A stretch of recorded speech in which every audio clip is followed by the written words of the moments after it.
আসসালামু আলাইকুম। ওয়ালাইকুম আসসালাম। ওয়ালাইকুম আসসালাম। ওয়ালাইকুম আসসালাম। আপনাদের বাড়ি? গোবিন্দপুর। আপনার? আমার এখানে বিনগরে। আপনার? আমার খয়রা। তো আপনারা কেমন আছেন? আলহামদুলিল্লাহ আপনি? ভালো। আলহামদুলিল্লাহ খুব ভালো। আচ্ছা, আমরা ইসলামিক বাংলা কুইজ আমাদের চ্যানেল রয়েছে ইউটিউবে একটা। তো অবশ্যই আমরা কি আপনাদের সামনে কিছু আমরা কুইজ রাখতে পারি? অবশ্যই। জি রাখেন। কুইজ রয়েছে আপনাদের সামনে। হযরতে আলী রাদিয়াল্লাহু তাআলা আনহু কত বছর বয়সে ইসলাম ধর্মকে গ্রহণ করেছিলেন?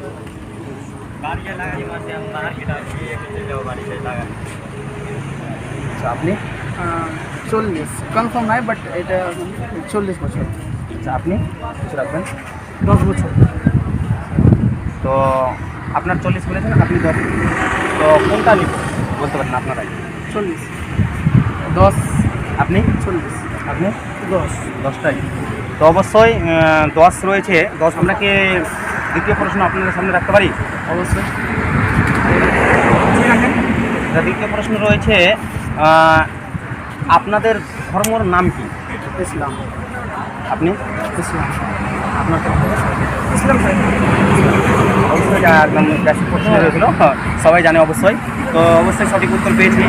তো আমরা কি 3 নম্বর প্রশ্ন আপনাদের সামনে রাখতে পারি? আচ্ছা, ইমান আর ইমানের মধ্যে পার্থক্য কী রয়েছে?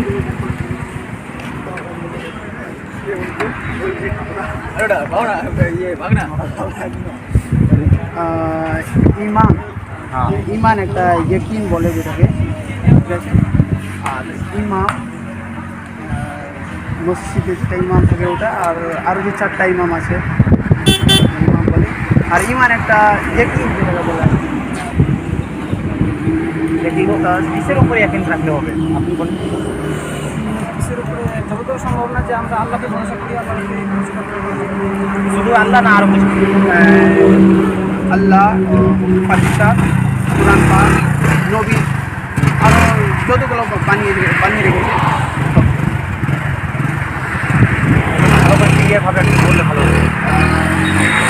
4টি কিতাব আছে, তার সাথে যতগুলো আরও কিতাব আছে ওনাকে ইমান রাখতে হবে। আর যত নবী এসেছে আর যত ফারিস্তা আছে এগুলো হবে ইমান। শর্টকাটে একটু বলবেন, 2টা কথা বললে ভালো হতো শর্টকাটে, মানে 2টা কথা যেন সম্পূর্ণ বোঝা যায়।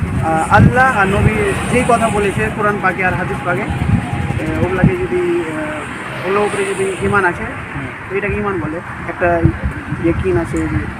আপনারা যে উত্তরটা দিয়েছেন, তো ওটাকে আমি সঠিকভাবে নিব নাকি? জি বলো। নিতে পারি? এটাই?